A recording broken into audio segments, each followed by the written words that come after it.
I'm Aerion Brandon, and this is episode 8 or 8, depending on how you want to do it, of the Daddy's Request videos. Then these are the videos that go along with the making of this sweater, which is the Daddy's Request sweater. And if you have not gotten your pattern yet, you can get that at my Ravelry store, which is Aerion Brandon, Ravelry design page. You know what I mean? In that pattern, I'm sure if you've been through all these videos, you know, but just in case you just happened upon this one, in that video, in that pattern, you will get both the pullover version of this sweater and also the cardigan version. And I have made 2 pullovers. This is the first cardigan I made, and then this one right here, this is the second cardigan. And we're working through this particular cardigan right here, but a lot of the techniques are the same for the pullover as well. So this is the back of this cardigan. So what we are going to do, what we did last time, is cut the steek if you're doing a cardigan, cut the steek up the front, did a crocheted chain secure, which is what that white is, cut the steek up the front. And what we talked about was how you picked up the stitches in the ditch to make the button bands and the buttonhole bands. And that is as if you had made the length that was specified in the pattern, because in the pattern for the specific lengths that are listed there, I will tell you how many stitches to pick up and then how many stitches in between the buttonholes. On the buttonhole band, this is the button band, it's got no buttonholes in it. On the other side is the buttonhole band, and you can see here buttonholes here. So that's one thing we're going to talk about today. In addition to that, we're going to talk about what you do about that. There's a hole under the arms where the sleeve and the body of the sweater was joined. And what we're going to do is the Kitchener stitch. You can do a 3 needle bind off if you want to. It doesn't really matter. I happen to like a Kitchener stitch because it's just smooth. It's just smooth, So anyway, and all that I've done here, and we'll look at it a little bit closer, is that I've taken those stitches that were on holders, on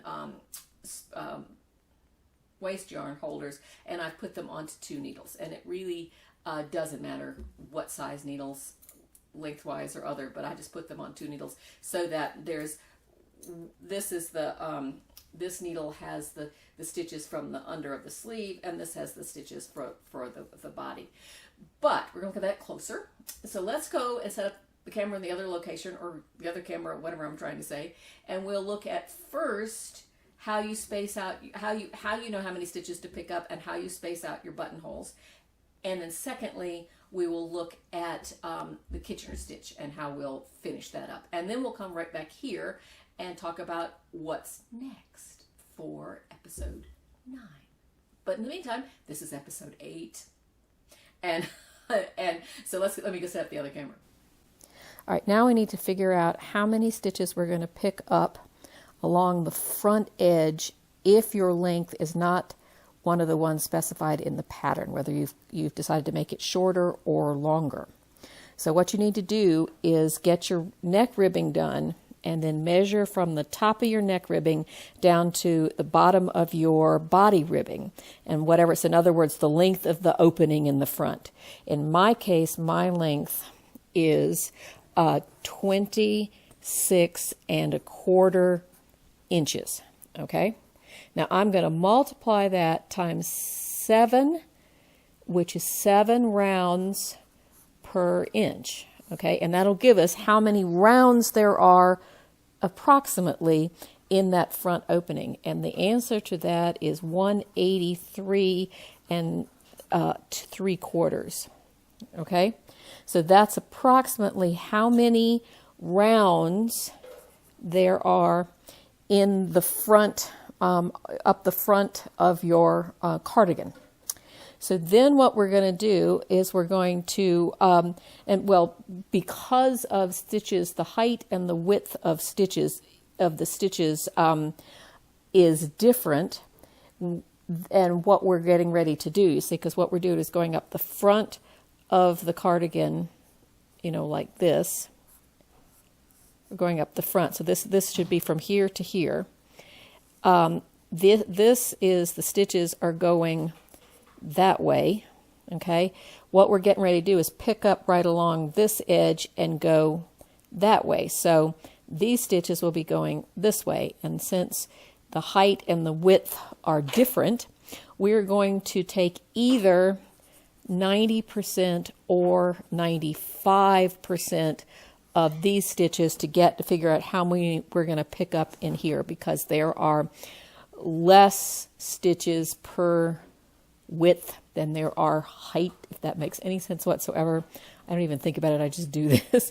But I'm going to multiply this. What I decided to do was to pick up fewer stitches, so I multiplied this times 0.90, which is the same thing as as how you get the percent, 90%. Okay, so the answer to this is 165,375. Okay, so 165,375 is how many stitches we've got to pick up just out of the calculations. Now, obviously, we're not going to pick up whatever that fraction is. But what we've got to realize is that this is just a suggestion, because we've got to figure out what our ribbing pattern is. In this case, the ribbing pattern is a knit 1, purl 1. So what that is a 2-stitch repeat or an even number. But because we want to start with a knit stitch up here and a knit stitch, actually all the way down to here, and a knit stitch down to there, we want this times however many times plus one knit stitch. So you want an odd number of stitches. So if this number had come out to be 164 and some change, or whatever, we could have gone down to 163 or up to 165. In this case, we'll just forget that. And so 165 is the number of stitches I'm going to pick up along this front edge of the cardigan.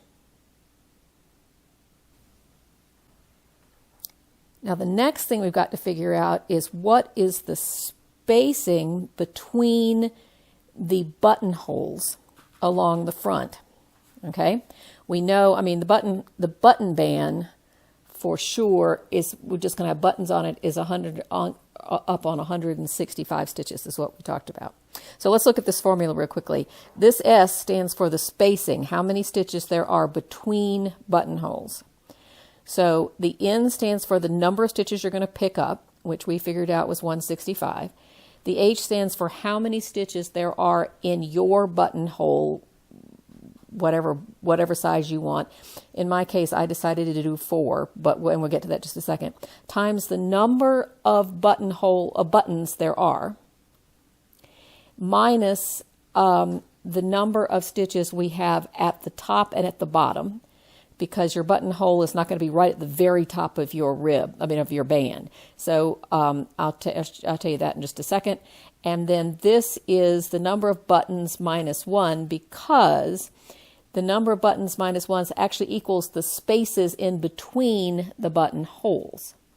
And that'll make sense in just a second. So S is equal to 165 minus, and I want my buttonholes to be 4 stitches, and I want 9 of them, and that's just me. You can change it.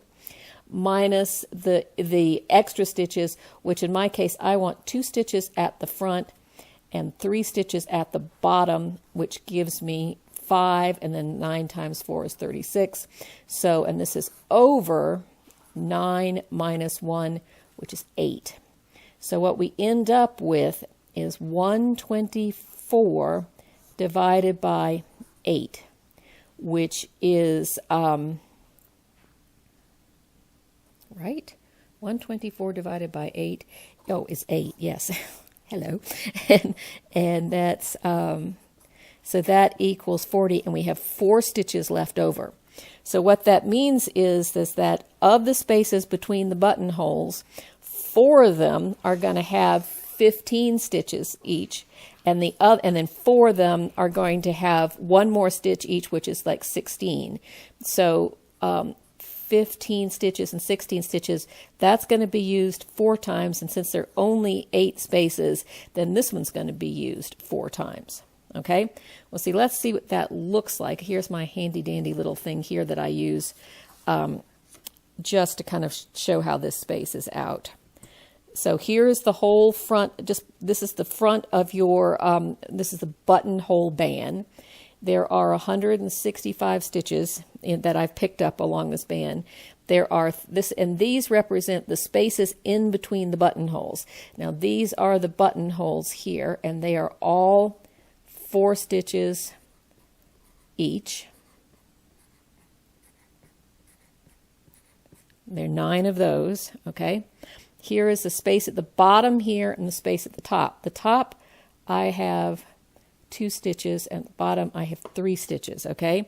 And that gives me 8 spaces in the middle. So 1, 2, 3, 4, 5, 6, 7, 8 in between these 9 buttonholes. So 4 of them, 16, 16, 16, 16, 4 of them have 16 stitches in between, and 4 of them have 15. Okay, so if you take 4 times 9, this is just to check yourself, 4 times 9 is 36, and then 2 and 3 is 5, so 36 plus 5 times 16 times 4, and 15 times 4. 15 times 4 is 60, 16 times 4 is 64. That gives you 4, let's see, how did that work? Oh, plus the 5. Okay. So 65 plus 64 is 9. What? I didn't do this with the calculator. Trust me, it equals up to 165. Somebody do that one quick. So anyway, it works up to 165. So I guess let's just do it. Let me see if I can do it. 41 plus 124.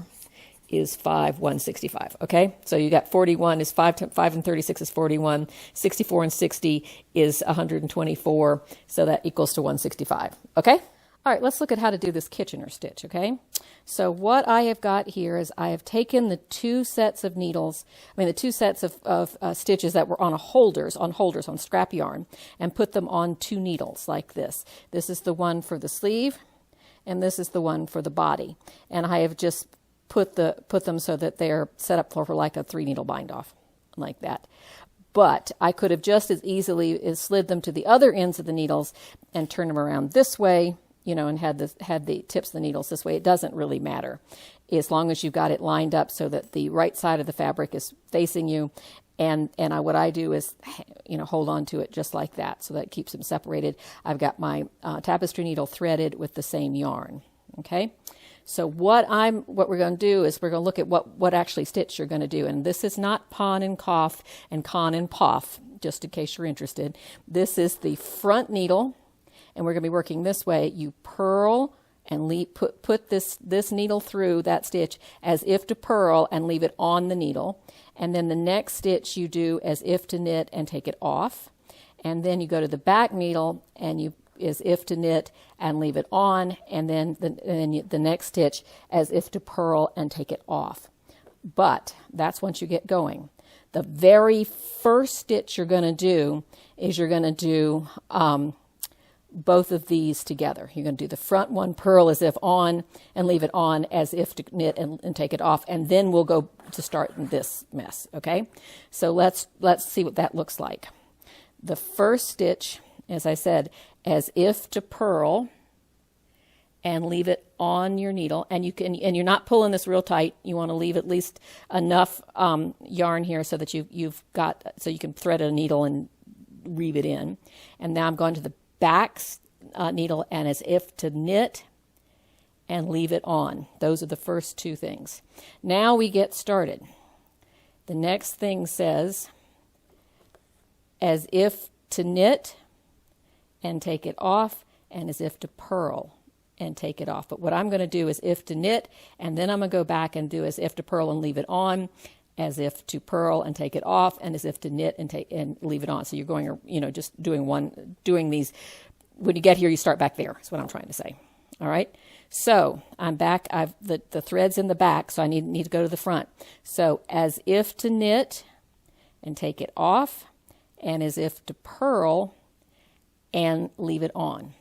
And I'm not going to pull that within an inch of its life. I'm going to leave it kind of loose so I can tighten it up. And what you want to make sure is that that thread that you've just pulled stays underneath your needles. So this one is as if to purl and take it off, and as if to knit and leave it on. So, and that's that way. And what happens, what I'm trying not to have happen is have that go over the top of the needle, is underneath like that. You hear my clock going off over there? I can't even tell you. I think the time's wrong, but that's neither here nor there. So now we're back in the front, and as if to knit and take it off, as if to purl and leave it on. And you go to this end and the back needle, as if to purl and take it off, as if to knit. Can you see that? As if to knit and take it on. Maybe I can pull this up here. Maybe that'd be better. Okay. So you can hear thunder outside too. It's a great day to do some videotaping. Did you know that? Or videoing. There's no tape. Sorry. So as if to knit and slip it off the needle, as if to purl and leave it on the needle, and on the back as if to, but you see what happened there is that went over the needle, so I need to pull it off of there, okay? So as in the back, as if to purl and take it off, as if to knit and leave it on the needle, okay?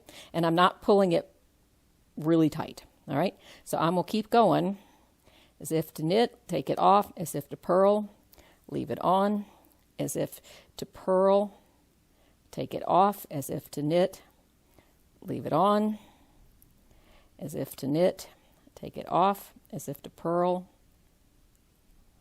somehow that got split, leave it on, as if to purl, take it off, as if to knit, leave it on. And so you've heard that mantra enough now, so just if you haven't got much to do, so I'm just going to let this play.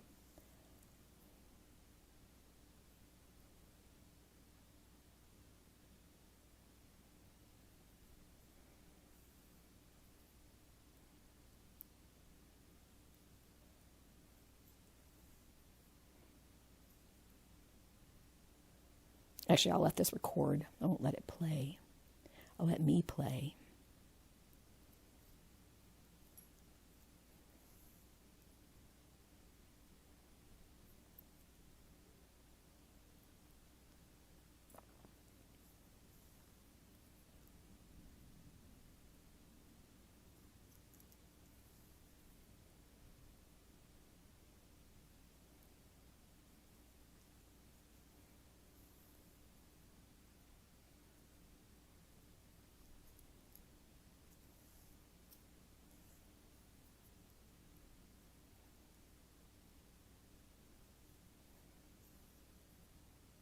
Now you should have the same number of stitches. I always do this and I go, am I screwed up? You should have the same number of stitches on both needles, so this should work out just right. And I have found that this is a hard thing to put down and pick back up again. So I would suggest that you do, okay, did I do that right? Yeah. I would suggest that you do this all in one sitting because it is easy to get confused.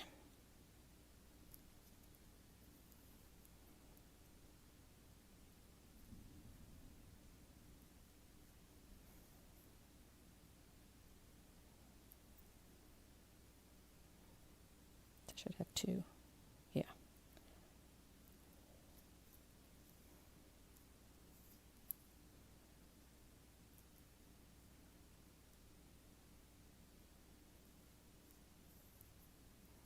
Now I have slide that off and purl to here.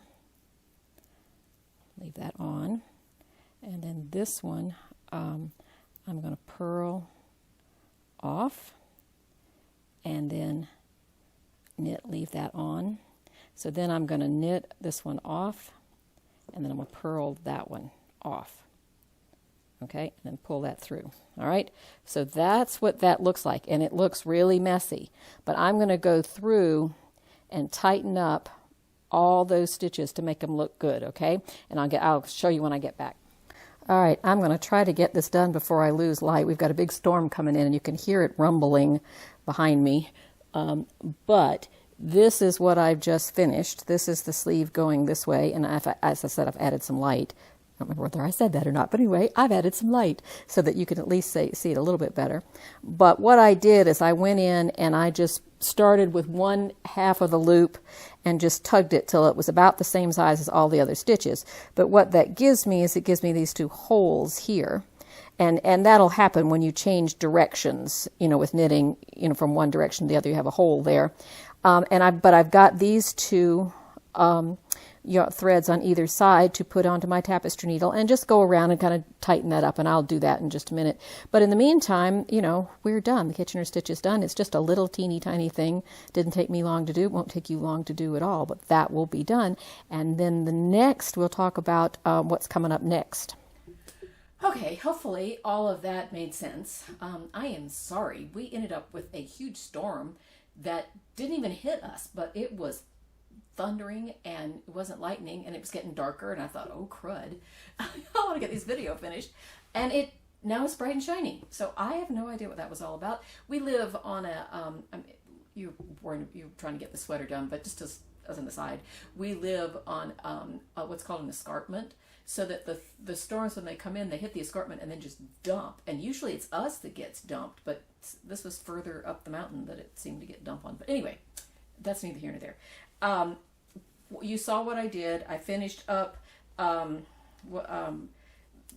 doing the Kitchener stitch for the underarm. I went around and got just those extra little, it's right here and here, it's those extra bits of yarn and just closed up the holes so they've got no holes there. I have actually went through and sewn down the other side of I don't even know which one was which now. Whichever were there now, both those steek flaps are sewn down. So I'm getting ready to go weave in all my ends, and we'll talk about blocking next time. This little wet blocking. I'll get out the woolly board. It'll be fun. It'll be fun. It really is kind of fun to see it go like that. And then we'll choose buttons. So, and I am I'm more of a silver person, so I don't think I'm going to be putting brass buttons on this. So we'll see. I may end up with, I don't know, I have to go see what I can find. But that's it for now. And so I thank you. I'm Aerion Brandon. This is Daddy's Request, and this is Daddy's Request, and hopefully you've got one of your own. So thanks you so much for joining me.